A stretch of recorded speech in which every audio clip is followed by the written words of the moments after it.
Hello and welcome to Business Africa. I am Afolake Oinloye. The top stories this week. At the height of oil crisis, Congo introduces its first international business convention in a move to diversify its economy. What propelled Ethiopia to overtake Kenya as East Africa's economic giant? We'll find out shortly. Burundi may be lacking fuel and sugar, but not rice. Rice production is booming in the country. How? Stay with us for the details. In a bid to curtail the ongoing economic crisis in the Republic of Congo, a business convention has been recently organized by the Chamber of Commerce of Pointe-Noire. Dubbed Lisanga, it's provided a platform for local and foreign actors in the business world to meet for business opportunities. William Bahia and Jerry Bambi with the reports. Business investors and captains of industries in the Republic of Congo have met to find solutions to the economic crisis facing the country. In what the Chamber of Commerce of Pointe-Noire calls the Lisanga Convention, companies across various sectors of the economy in Congo, other parts of Africa and Europe took part, providing a big platform for local companies which intend to diversify in the face of an economic recession. Des représentants du secteur privé et donc des entrepreneurs. I wanted to meet representatives of the private sector and entrepreneurs to share ideas with them on the importance of free international trade between Europe and Africa, with special focus on the difficulties they encounter during international trade. Quand ils se mettent, quand ils font du commerce au niveau international. You know that with the crisis, many companies are trying to diversify their portfolio and their catalogue of activity. And of course, outsourcing is part of the decisions that many businesses are taking. The different partnerships may allow undertakings, and outsourcing may well be a part of our benefits. This kind of meetings are said not to be very common in Congo. For this French company specializing in agro-food, the idea is especially to meet investors who want to acquire and develop the know-how to the local economy. Our concern is to be in contact with investors who are not necessarily of the agro-food industry, because here you have everything to build. It is the starting phase of the agro-food industry. The Lisanga Convention, according to the Chamber of Commerce of Pointe-Noire, was organized by the private sector in the country. It said one of the main purposes of the meeting was to allow participants to forge strong business partnerships. Mavozuela Didier, the president of Chamber of Commerce, Pointe-Noire, Congo, is with us on set today to talk more on that issue. It's a pleasure to have you here. Merci. Thank you. It is also my pleasure, and thank you for welcoming us in your studios. Well, Congo is an oil-driven nation, and with the ongoing economic crisis, diversifying the economy seems to be the only way out. How is that playing out? The economy of a country is determined by its history and geography. And if we look at the geography of the Congo, it is characterized by vast expanses of arable land, bathed by a dense hydrographic network. This makes it possible to have opportunities in the agro-industrial sector.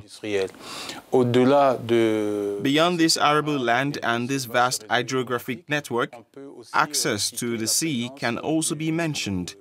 And this aspect to the sea also offers opportunities in the field of port logistics. If one adds to this access to the sea the fact that the Congo has the best index of centricity in Central Africa, then this access to the sea turns into a gateway for Central Africa. That means we have opportunities in the logistics sector. Then there is the basement. We have a rich basement, so there are opportunities in the oil and mining area, since nature has given us these materials, and also the youth. We have a very young and educated population. All this means that, naturally, we should have a diversified economy and In order to have a diversified economy with all of the assets that are presented, the state and the public authorities must create conditions for the development of the economy, especially for private enterprise, and we will have a diversified economy in Congo. Well, Congo has a lot of foreign investors in the country. How is that playing out on the country's economy? Congo receives a lot of investors across the oil sector, but unfortunately it is a sector that does not use a large number of manpower. There is, of course, an impact at the level of the creation of wealth for the state that allows to develop the country. But in terms of the value chain, you discover that there are fewer Congolese who are involved and interested. That is why we need foreign investors to arrive in sectors that will allow us to integrate many more people into the value chains in our country. In terms of local production, I'd like to say we don't have much of made in Congo products. Why is that?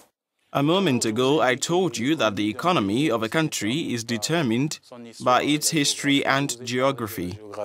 But at the historical level, it must be known that Congo for 30 years had the choice of Marxism-Leninism. That saw us produce only state farms, and therefore this new initiative was not encouraged before. As compared to other African countries, we are 30 years behind, which means that today everything must be done to promote this new private sector initiative so that we finally have products made in Congo. I'm sure our viewers would like to know what is to be expected from this international convention, business convention. What